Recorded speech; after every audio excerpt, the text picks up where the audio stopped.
भारत के सबसे रोमांचक गेमिंग प्लेटफॉर्म विंजो पर हैं 70 से भी ज्यादा गेम्स। तो खेलो अपने मनपसंद गेम्स और रोज जीतो करोड़ों के इनाम। Download now from winzogames.com। Game में वित्तीय जोखिम शामिल है और इसकी आदत लग सकती है। जिम्मेदारी और अपनी जोखिम पर खेलें। एक बार फिर से कोरोना के केसेस लगातार नया रिकॉर्ड बना रहे हैं।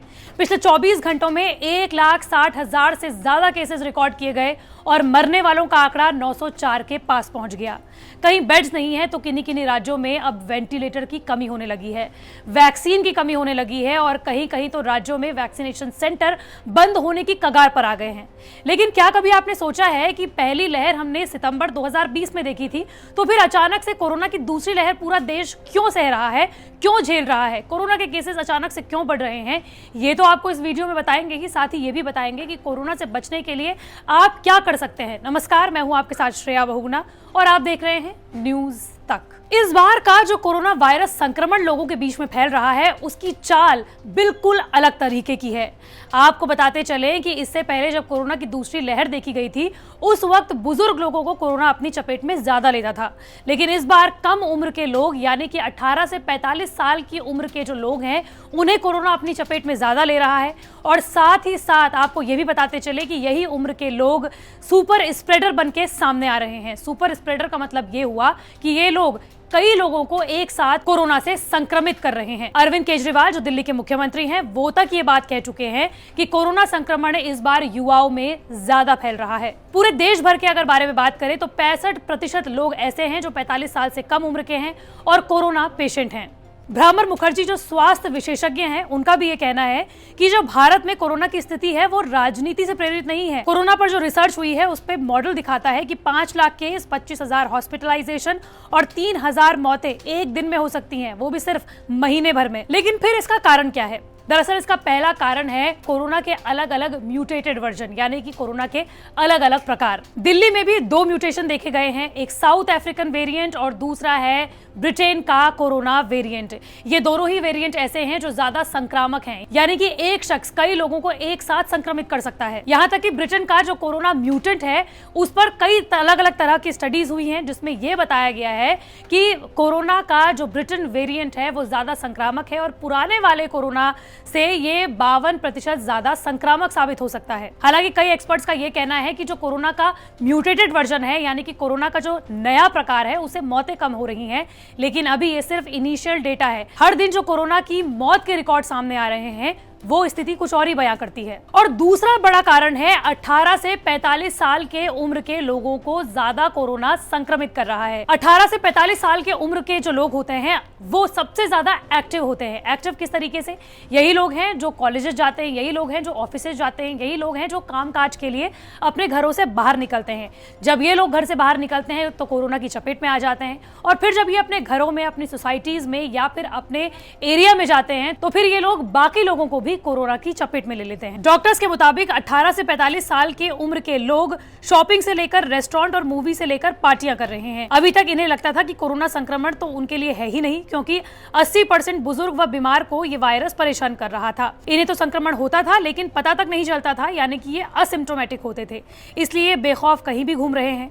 लेकिन इस बार ऐसा नहीं है। इस बार इस उम्र के लोगों को ही सबसे ज्यादा रिस्क है और इनकी लापरवाही की वजह से ये सुपर स्प्रेडर बन रहे हैं।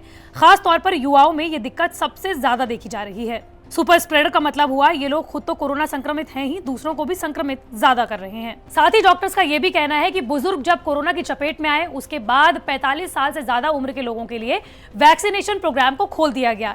इसका मतलब ये हुआ कि ज्यादा से ज्यादा बुजुर्गों ने या फिर वो लोग जो 45 साल से ज्यादा उम्र के थे, उन्होंने वैक्सीनेशन प्रोग्राम में जमकर हिस्सा लिया, इसलिए ये कोरोना के संक्रमण की चपेट से बाहर निकल गए। लेकिन सबसे ज्यादा असर हुआ 18 से 45 साल के उम्र के लोगों को, क्योंकि यही लोग हैं जिनको वैक्सीन नहीं लग रही है। आपको ये बताते चलें कि भारत में इस वक्त कोविशील्ड और कोवैक्सीन लग रही है।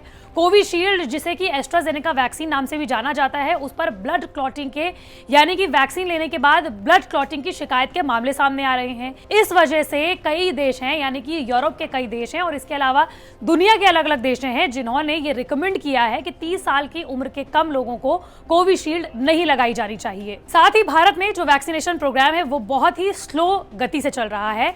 आपको ये बताते चले कि 130 करोड़ की आबादी में अभी तक 0.8% लोगों को ही वैक्सीन लगी है। और इसके अलावा दूसरा सबसे बड़ा कारण है कोरोना की आर वैल्यू यानी कि रिप्रोडक्शन वैल्यू का ज्यादा तेजी के साथ बढ़ना। रिप्रोडक्शन वैल्यू यानी कि आर वैल्यू का मतलब यह होता है कि एक शख्स कितने लोगों को कोरोना वायरस से संक्रमित कर रहा है। आपको बता दें कि जब कोरोना वायरस की या फिर किसी भी वायरस की रिप्रोडक्शन वैल्यू 1% से कम होती है तब यह माना जाता है कि वायरस काबू में है, लेकिन जैसे ही रिप्रोडक्शन वैल्यू 1 से आगे निकल जाती है फिर वो वायरस बेकाबू होने की स्थिति में आ जाता है। सितंबर 2020 में कोरोना वायरस की रिप्रोडक्शन वैल्यू 1% से ज्यादा थी। उस वक्त कोरोना वायरस अपनी पीक पर पहुंच गया था, लेकिन एक बार फिर से पूरे देश भर की कोरोना की रिप्रोडक्शन वैल्यू 1.32% पर पहुंच गई है। और सबसे ज्यादा हैरान करने वाले मामले 3 राज्यों से खास तौर पर आ रहे हैं। आपको ये तो हम बता ही चुके हैं कि देश में महाराष्ट्र, गुजरात, दिल्ली और इस तरह के तकरीबन 5 ऐसे राज्य हैं जो सबसे ज्यादा कोरोना के केसेस बढ़ा रहा है, लेकिन इसके अलावा अब उत्तर प्रदेश, झारखंड और बिहार में भी कोरोना के मामले तेजी के साथ बढ़ रहे हैं। और इसका सबसे बड़ा कारण है कोरोना की रिप्रोडक्शन वैल्यू यानी कि आर वैल्यू का ज्यादा बढ़ना। आंकड़ों पर जाए तो 2 हफ्तों तक कोरोना के आंकड़ों को ट्रैक करने के बाद यह पता चला है कि उत्तर प्रदेश में रिप्रोडक्शन वैल्यू 2.14, झारखंड में 2.13 और बिहार में 2.09 है।